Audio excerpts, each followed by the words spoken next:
the relationship status and the social status relationships. And I was just thinking to myself after coming from a doctor's appointment today, because I definitely promote health is your wealth. And if you don't have a primary doctor, go out and search and find you one. That's just a suggestion from the suggestion corner. And so I was thinking, health is your wealth. Yes, health is your wealth. And that's King Greg, of course. Um, my partner in crime, partner in life, and partner at Raw Magazine TV and Raw Multimedia LLC.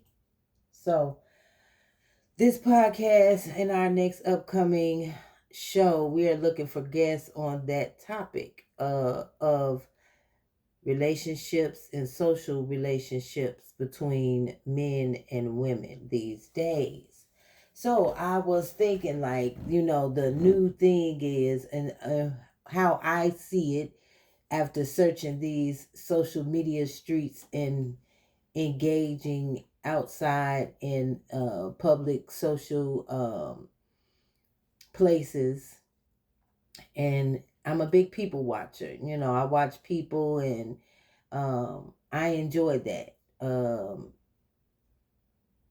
That's just something that I do enjoy doing. People watching, talking to new people. And that's why I am a talk show host. Because I love to talk. So, and meet new people, learning interesting things, and real life folks that you don't get a chance to know about or hear about enough, in my opinion, that is. So I was thinking, as I said, coming from my own doctor's appointment, and I've been guilty of this in the past, and it's with maturity now that I look at keeping up with my health status quite often and more consistently than I have over the years. So I have also been guilty of not keeping up with my health as I should, and everyone should. And I just thought about how people flex having all these different relationships, and, looking at the entertainment industry on how so many women go from one man to the next man to the next man and the next man. And sometimes these men intertwine because they're friends or business associates in some way, form, or fashion. And it's just kind of like a flex for, them to swap around as they do in the Hollywood life.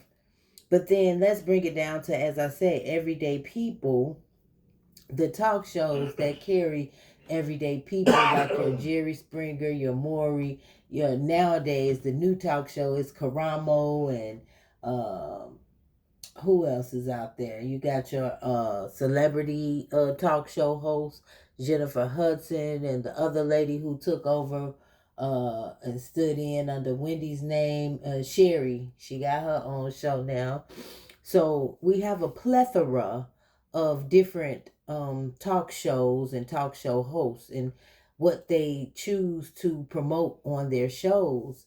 It encourages a lot of, like I said, um, people moving around and being active sexually, with the whole celebrity hip hop mogul. We're hearing even more about the taboo aspects and behind the doors and closed doors on people's sex lives. So sex is like the number one thing. And I just thought of how careless, you know, and deadly we truly are when we're consumed with sex, that we make ourselves more driven to that being the entertainment, or the, I would say, the drug of choice, even to a person feeling whole, so to speak. You know, it's it's all it's all over the place. You know, um, And what I mean by that is that I can tell that it's causing an impact on us as a society, us in our communities, us in our homes, households, as individuals. The competition and compete for just to be sexy, men and women, is over the top.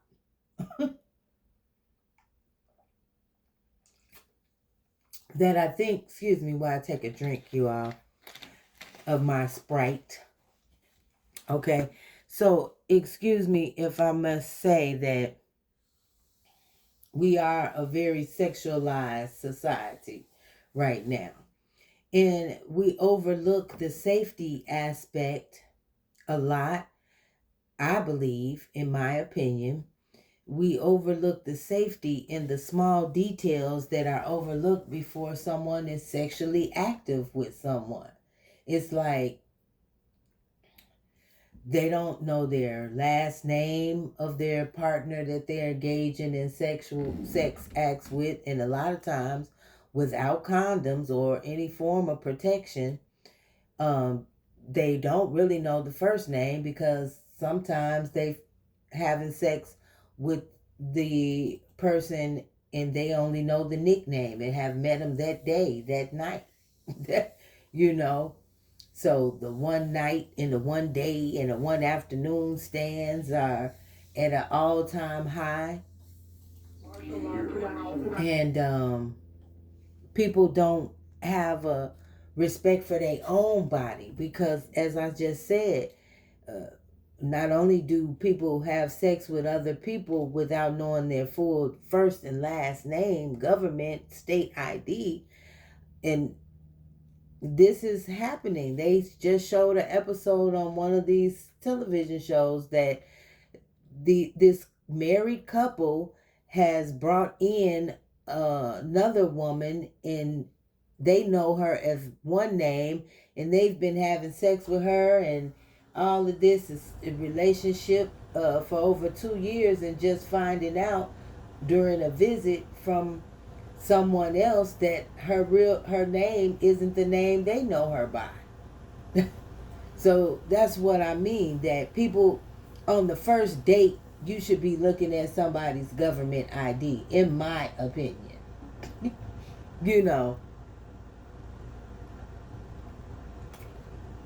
and that's not to say um, that you meet somebody and you go out and, hey, let me see your ID. I'm talking about when you're on the level of going to have sex with them, you know, at least have the first and last name of a motherfucker, because then if anything happens and you doing it with no protection and you get a disease and the doctor asks you, then you feeling real stupid because you can't even tell them the motherfucking name of the last person that you had sex with. T-Bone off of the block looking ass.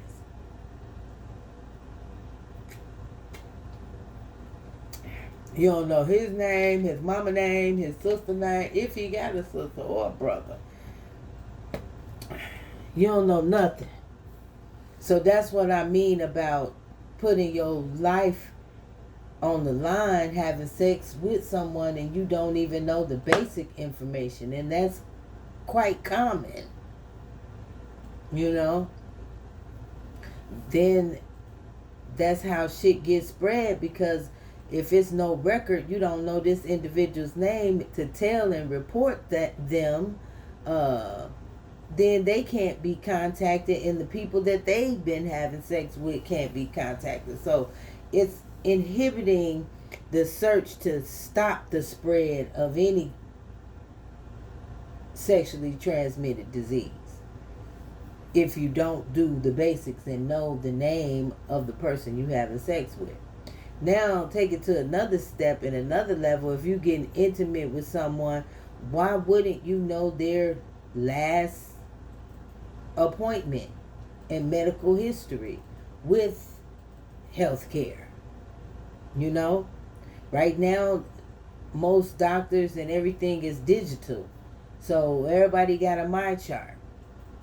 But people have sex without or feel, as they say, uncomfortable with having those conversations with somebody prior to having sex with them. And I don't know what that's about. How you gonna be scared or ashamed to talk to somebody and say, when the last time you been to the doctor? What is your doctor's name? Where did you go? Where do you go?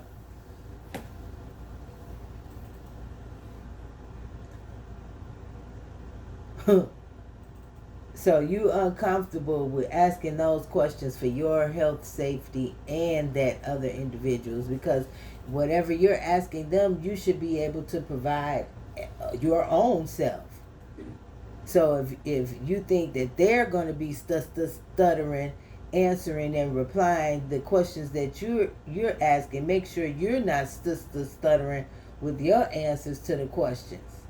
And everybody, men and women, they should be out here at this point in time, in these days and ages.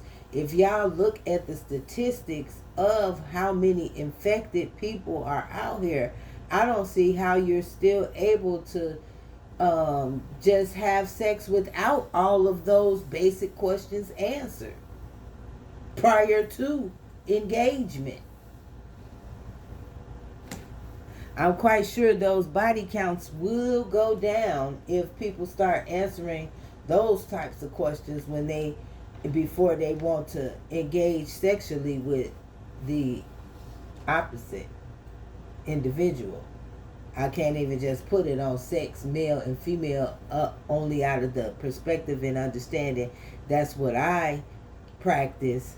But we living in a world full of a lot of people engaging in different activities, alternative lifestyles.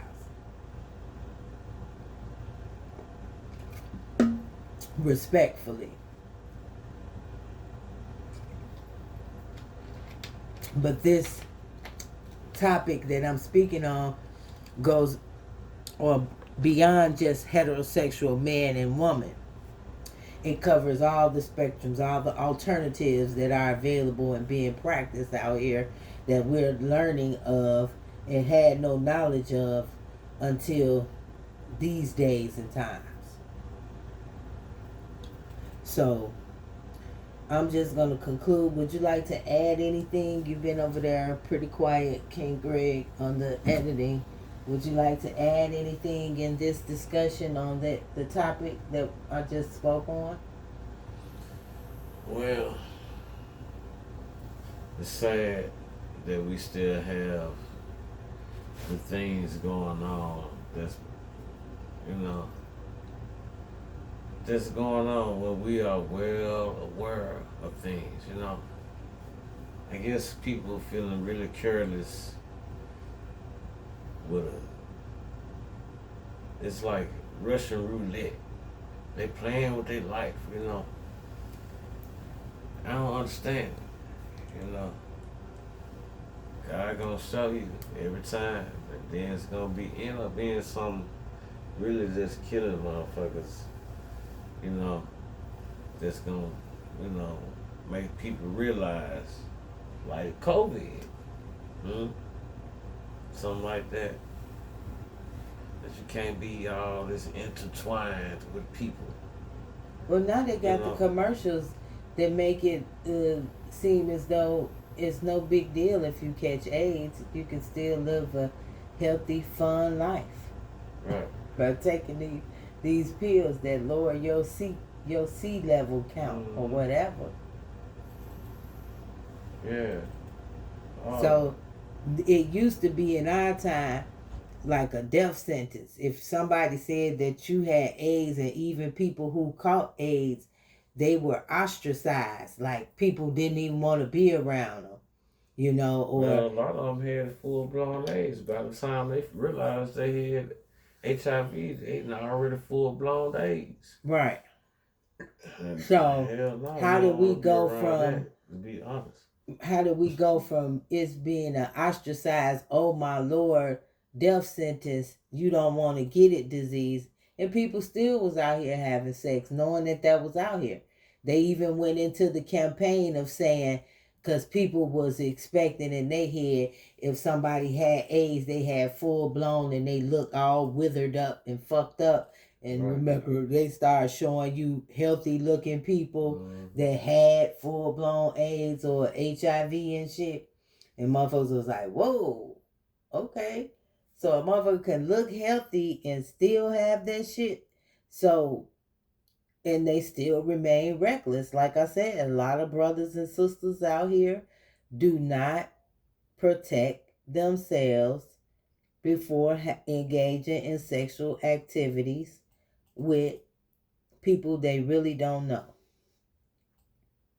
You know, and it's being glorified as if you shouldn't have any caution. You should just throw caution to the wind. And like you said, throw your coochie, throw your dingaling on the table, crap table, or put it a bullet in the gun to your head.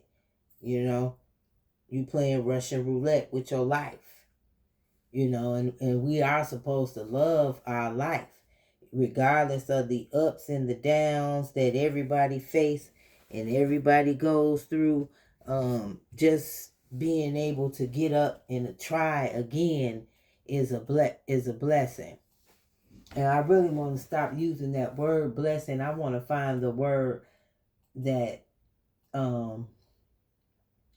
wasn't given to us by them, because a sister did have a video that I'm gonna have to go back and look at, and explaining that that's one of the rituals in that word that has bind us, just like good morning being morning and there's nothing good.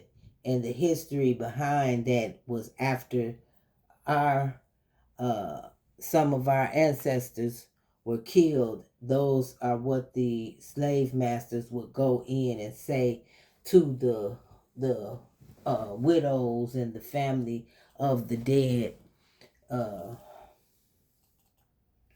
family member to them. So, you know, as they were weeping, they would say, good morning.